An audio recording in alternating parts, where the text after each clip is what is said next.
What is up, Rad Potential YouTube? This is the moment you guys have been waiting for. Will the 4-rotor engine fit into an unmodified FD RX-7 in the stock location for the stock engine, but just adding 2 rotors to the front of it?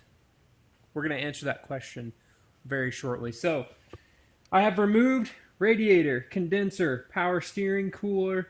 The oil cooler is still in there. This only has one oil cooler.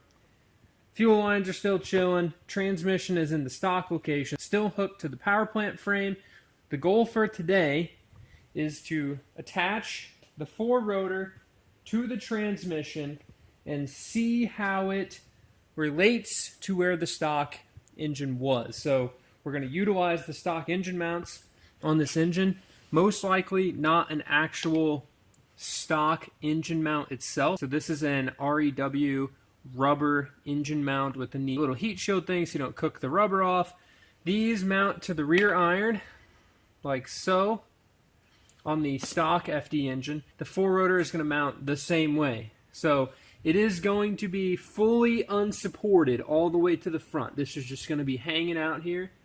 The car's really not going to be making enough power, so we hope to rip everything apart. Big engine bay. I did go ahead and measure the distance from the bell housing to the rack. In addition, the distance from the bell housing to the front of the rack. So we're looking at about 15.5 inches to the back of the rack mount here to here. And then the front is about 20. So if you look at this wet sump oil pan, the distance from the back of this to here about 15 inches, and the distance from the back of this to here is about 22. So there's, maybe 6 or 7 inches, 7 inches in here of space. My worry is the 4-rotor needs to sit up pretty high in order to clear the pan and clear the rack and clear the subframe. So I'm going to get a set of engine mounts to raise that up. Talking with Logan at Defined, who built the engine, he has a 4-rotor in his RX-7 FD, and he had to move the rack and modify the subframe a little bit. So I kind of just want to see where this lines up, and then I will talk with him in a little more detail about his exact modifications. But there should be a decent amount of room to lower the rack down, which will have to modify the subframe in order to do that, which is fine. But I don't think, if I look at the geometry here, the rack does sit just a little bit above the lower control arm bolts, so I'll have to look and see how much higher the knuckle is where the tie rod attaches than the lower ball joint, because affecting the geometry and making the tie rod not parallel to the control arm is going to add some bump steer and some funky stuff in there. So we want to mitigate that. This is still just going to be a street car, so a little bit of what we'll call like a wonky alignment could be acceptable on the street, whereas at the track you're really like pushing the limits of the car and maximum grip. You don't want weird stuff happening. So just for something that's cruising around and making 4-rotor noises, not a huge deal, but we still want to keep it well within the parameters of a safe driving experience. So let's grab the engine. We're going to throw it on the hoist. We're going to set this deal in here, and at that point, literally, YouTube build complete, it looks like it has a 4-rotor on camera. So let's pick up the engine and get this thing attached to the transmission.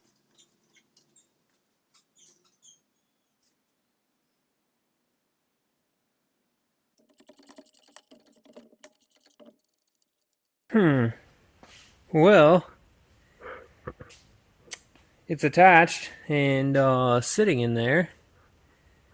Doesn't look like it's too out of place. This car's got like a bonsai or some aftermarket transmission brace mount underneath it that's really stiff. It's like a poly mount. So the trans, like on a normal FD with the rubber mount, when you would let it down, it would sag pretty far. This one, when I took the engine out, it just hung right there.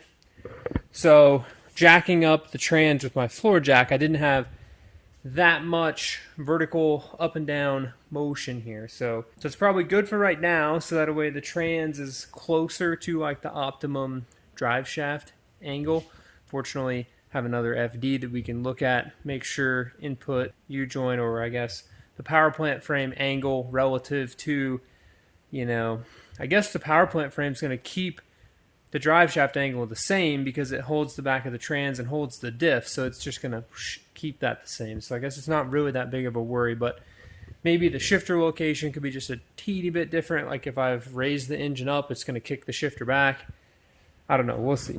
It doesn't look like it's that far off, honestly. Right now, it is literally sitting on the rack. So what we can actually do, and I mean, it's not like we're going to go drive it around like this. So if I just sit this down, so don't worry, I have the top 2 bell housing bolts in it completely tight, and the dowels are locked in top and bottom. So there is maybe 1/8 of an inch gap at the bottom of the engine. So it's not, you know, like going to break the engine off the trans just sitting here, but so that's really tight. I guess I ought to crawl under there and let's see if we can get an engine mount on it and see how it looks. But it's sitting in there and it looks, you know, YouTube level build complete right now. 4 rotor swap done, but it looks pretty good. Can definitely see why you'd want to move the rack.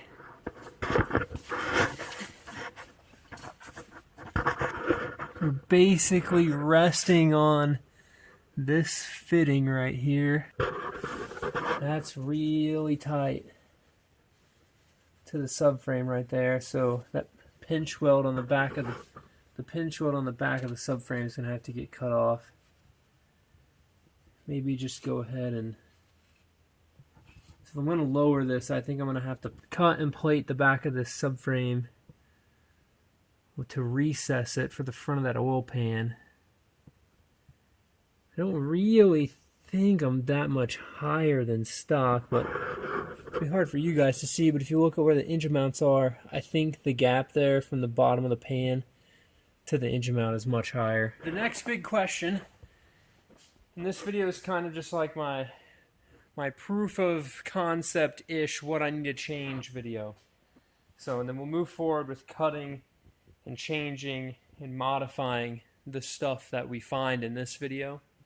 So, pushing the rack down, need to do that. Definitely oil cooler lines, got to be all custom. This bracket's got to go, both sides. I'm going to grab the air conditioner bracket and power steering, and I think, man, I don't know. I don't think a stock Mazda water pump housing and alternator is going to work. I think it might be a little too tall. It looks awfully close. I feel that there's a reason most 4-rotor stuff you see with like a side mount alternator, or, you know, no air conditioning, no power steering, and the alternator's mounted on the driver's side, the left side of the car. So, yeah, this is going to be a fun problem to solve here. Using a stock water pump housing and assembly and all of that for the serpentine belt stuff, I can probably mount the alternator where the air pump went. I don't think that the intake manifold is going to get into that area.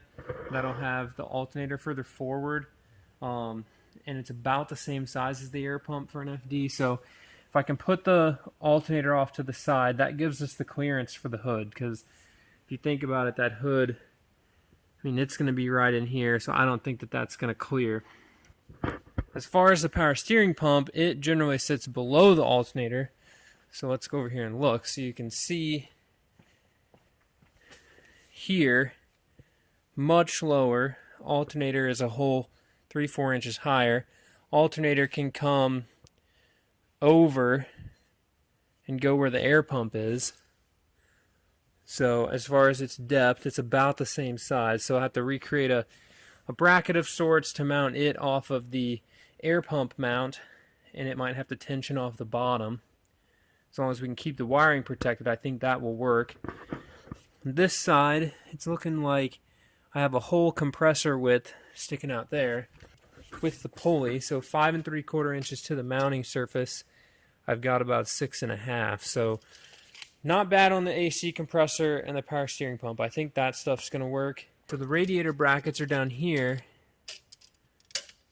And honestly, they're lower than the engine, but definitely still in line with the front of this oil pan. So radiator's going to have to come forward. But I could probably keep the radiator at the same angle. So if we just slide the whole thing forward, looks like there's room up there behind the bumper. I might have to cut out some of that crash bar support, or I could maybe get away with sliding the bottom of the radiator forward and tipping it more vertical. So since there's no intercooler stuff, the only thing I gotta worry about is like getting into this fuse block, which we really don't want to get into too much. But it doesn't look like it's going to need much more than maybe 2 or 3 inches, 2 inches at the bottom. So, you know, it might be able to sit more vertical in here. We'll see. There's no intercooler to have to deal with, so it's a little bit simpler. That's going to be a fun one. But hey, look. The 4-rotor is in the car. So I'm going to get to drawing some lines and stuff on this and seeing where I'm going to have to cut this, where it makes the most sense to cut and modify this, and then get to pulling the rest of this engine bay back apart. With regards to the rest of the stuff to make the 4-rotor swap work, clutch is literally just going to be a stock, off-the-shelf FD RX-7 clutch. We're not making a bajillion horsepower. We're going for a lighter clutch so we can have more snappy revs, 4-rotor, snappy revs. The 4-rotor is going to make enough torque that I don't think it's going to be hard to get off the line, regardless of the weight of the clutch. So I'm going to go with a lighter one there. As far as fuel system, we still have, with these being stock FD irons, we have the ability to run 6 injectors here in the center. So the weird thing about that is that would be only, you know, 1 injector for the outer 2 rotors, and then the inners would get 2. So our thoughts are to run 2 primary fuel rails, so we'll have 1 injector per rotor. If you think about an NA 4-rotor, it's not going to be using that much more fuel than the RX-7 over here, which is a turbo 2-rotor. So it's got ID 1000s and ID 2000s. So I'm betting on this, we could probably just run 4 ID 1000s. It's going to make 450 horsepower. I guess that'd probably be pretty close to the limit of 4 ID 1000s. So maybe we go with like ID 1500s, or I think they have like a 1300 and a 1700. But either way, the drivability of even ID 2000s as primary injectors for your rotary is going to be plenty. So just running 1 ID 2000 per rotor ought to be plenty. So we'll have a primary rail here, we'll block off the center one, and a primary rail there. The intake manifold itself won't have any fuel injectors on it. As far as fuel pump, the car already has a Walboro 450 in it. That'll be plenty of fuel for the 4-rotor as well. The real tricky part is not so much the fuel system, the cooling system really. The real tricky part is going to be the oil system. So this 4-rotor has a bearing in the rear iron, a bearing in the rear middle iron, no bearing in the center, a bearing in the front middle iron, and a bearing in the front iron itself. So if you look, you can see there's 2 brass pipes sticking out of these irons where the freeze plug would have been on a stock one, and those are oil feeds for these bearings. So the oil system is going to get reasonably complicated. With oil is going to come out of the front iron like normal, run through the oil coolers. It's going to go through the filter, which is going to be remote mounted. So if you remember how the RX-7 is, it's then going to get fed back into the engine up here where the oil filter pedestal is. On an REW engine, the oil does not come in the bottom of the iron like a Turbo 2 or an older 12A, 13B, etc. It actually gets fed back in at the oil filter pedestal. So we can take a stock oil filter pedestal and block off the filter and still feed oil back into the engine from here. But from here, we're going to need to distribute oil to this bearing and this bearing. So there's going to be oil lines running across this to feed those bearings external. You can lubricate a 4-rotor engine from just the E-shaft. So at PRI, I was looking at Adam LZ's 4-rotor engine, and his does not have the external lubrication for those bearings. It's only being lubricated from the eccentric shaft. If you look at Rob Dom's engine, I know he's changing stuff up, but I believe that he also had external oil feeds on those intermediate bearings on the 4-rotor. So Logan runs these on his defined car just because why wouldn't you want to supply extra oil to those bearings? If you think about the front iron and the rear iron, your regular stationary gear bearings, they are also fed separately and then fed from the E-shaft as well. So it's just a little bit of a safety here, but that's going to make a little bit of some complexity up here. And then we've got to figure out a way to block off these holes where the filler necks would have been. So these holes are just to the crankcase, so they could probably just be freeze plugged or tapped and plugged, and we'll set up the filler neck and the catch can off of this one, or use one of these to feed the catch can, etc. Multiple different options as far as getting that set up. So with regard to engine management, I don't exactly recall off the top of my head the exact model, but Logan has an older ECU that he's running in his car. He's got another one of those. We're going to be running the same one so that Logan can tune the car. If you think about it, this will be relatively close to the same setup as what Logan has in his 4-rotor FD. So as far as tuning it, engine management, we should be really close starting out of the gate with Logan's help. So I'm super stoked to be able to work with Logan on getting this thing put together and getting the engine he built running, and not quite having a car that's race car like the green one, but taking a lot of the stuff that Logan has learned, taming it down, and applying it to an FD for the street. So the outside of the car probably will not change literally at all. I might put a rad potential window banner on it in white, just because gotta have some little sticker on it, right?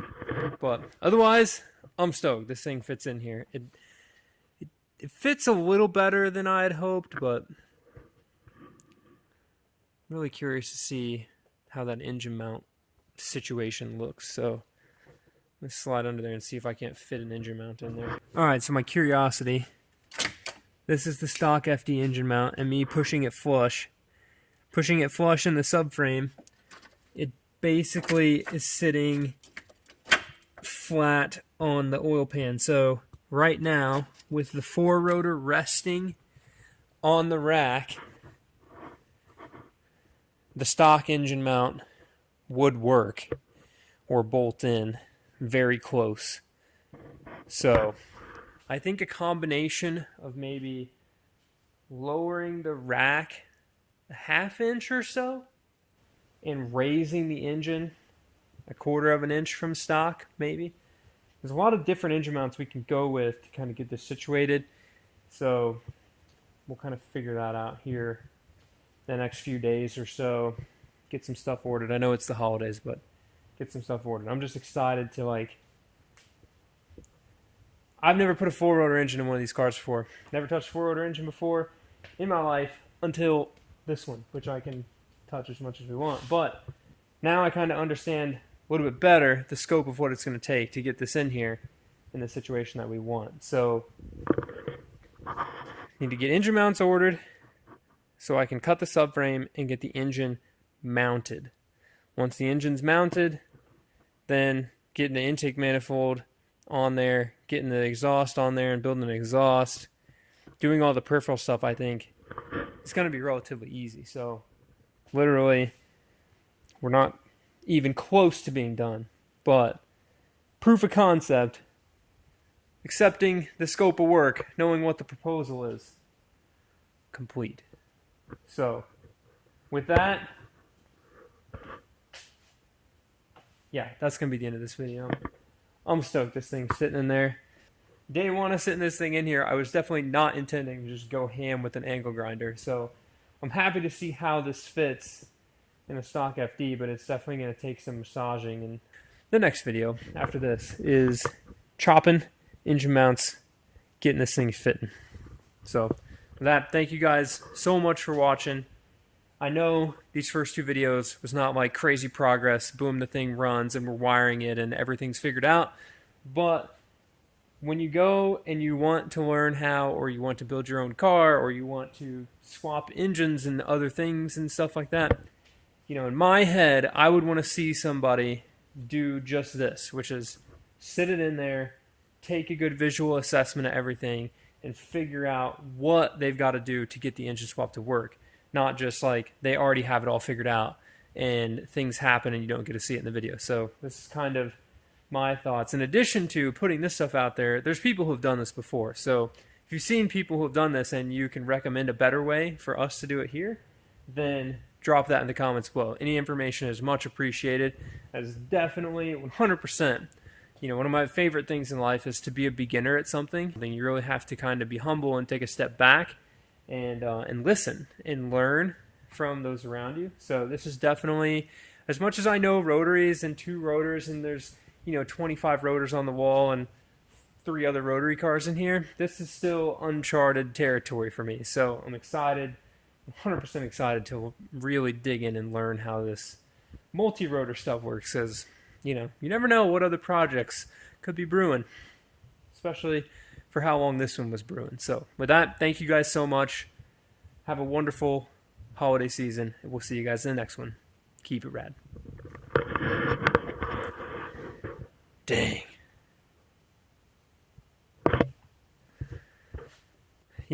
6 months ago, you probably could have put on the board of things that were going to happen in the next 6 months that this 4-rotor engine swap was going to happen, just because the engine's been in the works for a while, and Johnny's always had that plan. But seeing all this stuff in this shop in Indiana, definitely not on the board of things that were going to happen 6 months ago. So I'm excited to be here and coming to the rad workshop every day and put cars together.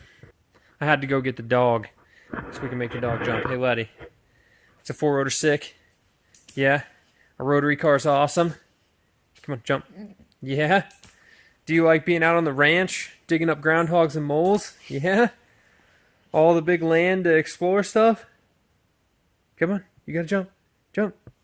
Yeah. Dog's excited. Peace, guys.